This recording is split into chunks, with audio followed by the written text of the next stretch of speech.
Bom, e o cenário econômico do Brasil chega ao fim desse ano marcado pela alta do dólar e por incertezas quanto à condução fiscal do país. No entanto, 2024 teve inúmeras outras questões que mexeram com os ânimos dos agentes do mercado financeiro e também com as expectativas econômicas. A projeção de crescimento da economia brasileira, por exemplo, saltou de 1,5% para 3,49% entre janeiro e dezembro. Por outro lado, também vimos a inflação acelerar e, consequentemente, o início de um novo ciclo de alta dos juros. Sobre esses e demais assuntos que impactaram a economia em 2024 e seguem, claro, no radar de 2025, converso agora com Roberto Luiz Troster, ex-economista-chefe da Federação Brasileira de Bancos, a FEBRABAN. Boa noite, Troster. Tudo bem? Está me ouvindo bem? Boa noite, Natália. Estou te ouvindo bem. Que Bora bom. lá. Bem-vindo ao Jornal Times Brasil. E quero saber como o senhor enxerga a economia brasileira nesse ano que está terminando, o que o senhor destaca, né, como positivo e o que poderia ter sido melhor conduzido ou que, de fato, não funcionou e teve um mau resultado.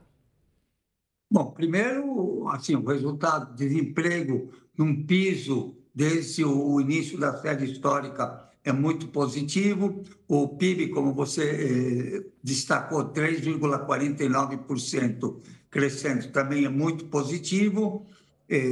Recordes na balança comercial, também muito positivo. Então, você tem alguns indicadores muito positivos para esse ano. Você teve três falhas, eu diria, muito importantes. Primeiro, na questão fiscal.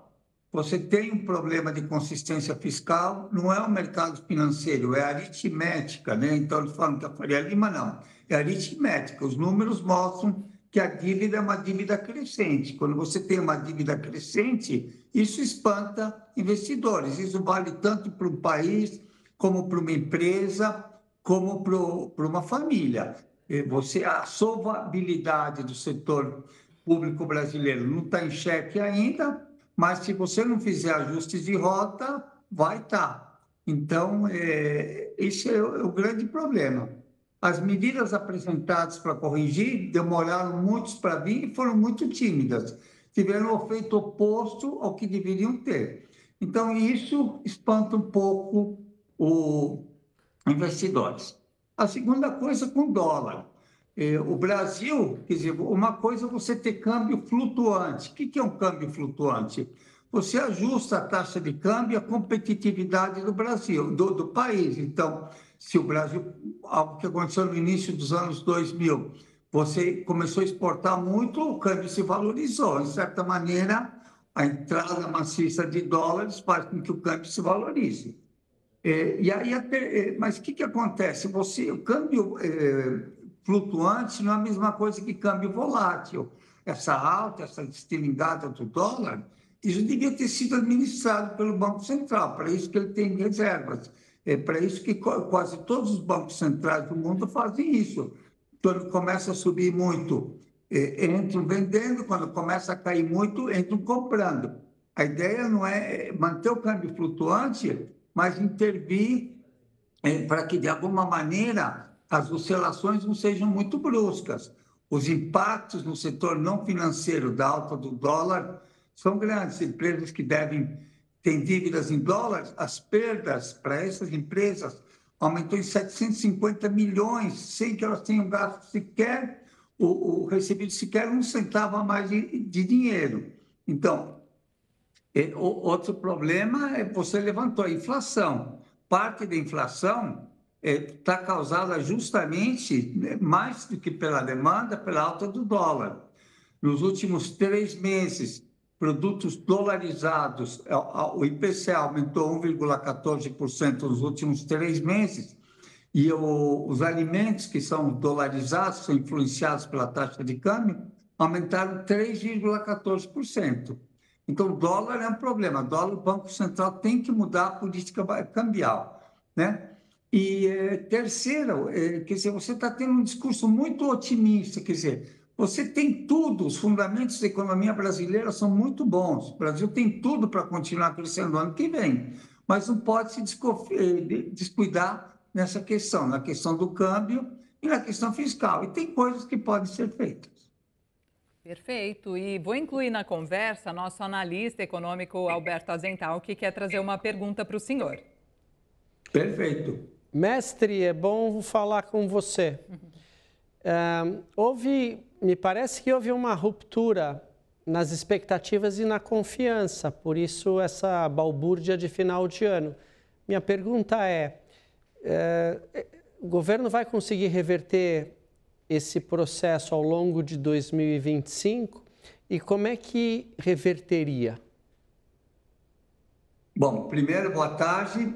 Bom, três coisas. Houve uma ruptura na confiança. O dólar é um indicador de confiança do governo, quer dizer, é um indicador pobre, mas serve como indicador. O fato de você deixar ele oscilar tanto, tirou confiança. A isso você, aliado à falta de um compromisso fiscal mais forte, está fazendo o jogo, está tirando a confiança no país. E pode virar um ciclo vicioso, que sobe o dólar, os preços sobem, tem que subir mais os juros, a dinâmica da dívida piora, isso acaba pressionando ainda mais o dólar. Então, a prescrição clássica é uma intervenção, dá um choque de confiança. Isso é algo recorrente. Henry Thornton, que estudou as crises financeiras há 2 séculos atrás, né, as crises do século XVIII, as crises financeiras que teve logo depois das guerras napoleônicas e depois, falava que você tem que injetar confiança. E o que o governo tem que fazer rápido. Então, mudar o regime cambial pode ser uma coisa boa, mudar algumas coisas na tributação brasileira. Hoje, por exemplo, se você faz uma aplicação financeira, você paga de 0 a 22,5% de imposto. Se você é um assalariado, você paga até 27,5%. Por que quem vive de juros paga menos imposto do que quem vive de salário? Isso é algo que você pode corrigir. A alíquota mínima na América do Sul, a alíquota mínima não, média na América do Sul, é 35% a alíquota de imposto de renda, a alíquota marginal. Aqui é só 27,5%. Você pode aumentar isso e começar a tributar tudo. Isso pode ajudar do lado da receita. Do lado da despesa, tem uma série de isenções que você pode começar a cortar. Mais do que cortar de imediato, mostrar um compromisso com a vontade de fazer com que a dívida pública comece a cair. Outra coisa que ele pode fazer é permitir contas em dólares no Brasil. Chile tem contas em dólares, Uruguai tem contas em dólares, por isso isso não quer dizer dolarize a economia, mas o custo de 23% da dívida pública brasileira é para carregar as reservas. Se você permitir contas em dólares, o que acontece? O custo de carregar as reservas vai para o setor privado. Então, tem coisas que podem ser feitas, agora tem que ser feitas rápido. Cada dia que passa, o dólar aumenta, tem mais estresse, o Banco Central tem intervindo muito devagar, num volume pequeno, então isso é um problema. Então, o que você tem, resumindo, é fazer um policy shift, Alberto, é fazer uma mudança rápida, mostrar, olha, é diferente.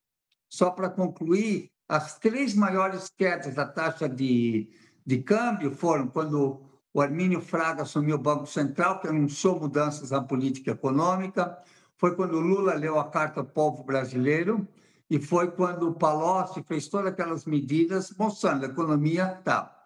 Se você quer ajudar todo mundo, você tem que garantir solvabilidade da economia brasileira. Isso passa por um choque de credibilidade.